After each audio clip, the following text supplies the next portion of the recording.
રાજકોટના જેતપુરમાં પરિણીત મહિલાનો આપઘાતનો બનાવ હાલ સામે આવ્યો છે। કોઈ અગમ્ય કારણોસર મહિલાએ પોતાનું જીવન ટૂંકાવી દીધું। અગમ્ય કારણોસર ગળે ફાંસો ખાઈને મહિલાએ આપઘાત કરી લીધો છે। અનિશા દેવી અશોક મંડલ નામની મહિલાએ આપઘાત કર્યો છે। મહિલાના આપઘાત કરવાનું કારણ હજુ સુધી અકબંધ છે। મૃતદેહને જેતપુર સરકારી હોસ્પિટલમાં ખસેડવામાં આવ્યો છે। જેતપુર પોલીસ હોસ્પિટલ પહોંચી છે અને તપાસ હાથ ધરી છે।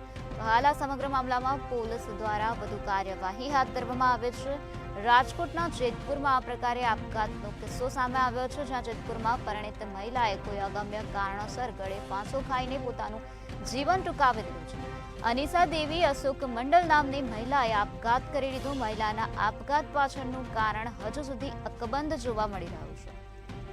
હાલ આ મૃતદેહને જેતપુર સરકારી હોસ્પિટલમાં ખસેડવામાં આવ્યો છે। આ બનાવ અંગે પોલીસને જાણ કરાતા જેતપુર પોલીસ ઘટના સ્થળે પહોંચી હતી અને જેતપુર પોલીસ દ્વારા હાલ આ સમગ્ર મામલામાં વધુ તપાસ હાથ ધરવામાં આવી છે। મહિલાના આપઘાત કરવાનું કારણ હજુ સુધી જાણી શકાયું નથી। કોઈ અગમ્ય કારણોસર મહિલાએ ગળે ફાંસો ખાઈ લીધો અને પોતાનું જીવન ટૂંકાવી લીધું। અનિશા દેવી અશોક મંડલ નામની મહિલાએ આપઘાત કર્યો। હાલ આ મહિલાના મૃતદેહને જેતપુર સરકારી હોસ્પિટલમાં ખસેડવામાં આવ્યો છે। જેતપુર પોલીસ ઘટના સ્થળે પહોંચી હતી અને પોલીસ દ્વારા હાલ આ સમગ્ર મામલામાં વધુ કાર્યવાહી હાથ ધરવામાં આવી છે। રાજકોટના જેતપુરમાં આ પ્રકારે આપઘાતનો બનાવ બન્યો છે। આ પરિણીત મહિલાએ અગમ્ય કારણોસર ગળે ફાંસો ખાઈને આપઘાત કરી લીધો।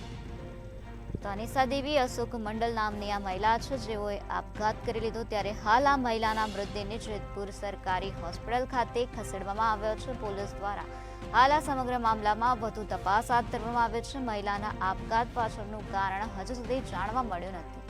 મહિલાના આપઘાત કરવાનું કારણ હજુ સુધી અકબંધ જોવા મળી રહ્યું છે।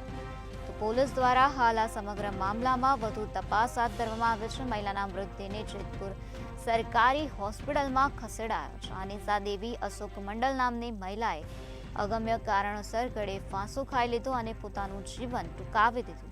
તો રાજકોટના જેતપુરમાં આ પ્રકારે પરિણીત મહિલાએ આપઘાત કરેલો હતો। હાલ મહિલાના મૃતદેહને જેતપુર સરકારી હોસ્પિટલમાં ખસેડવામાં આવ્યો છે। પોલીસને આ બનાવ અંગે જાણ કરાતા જેતપુર પોલીસ ઘટના સ્થળે પહોંચી હતી અને જેતપુર પોલીસ દ્વારા વધુ કાર્યવાહી હાથ ધરવામાં આવી છે।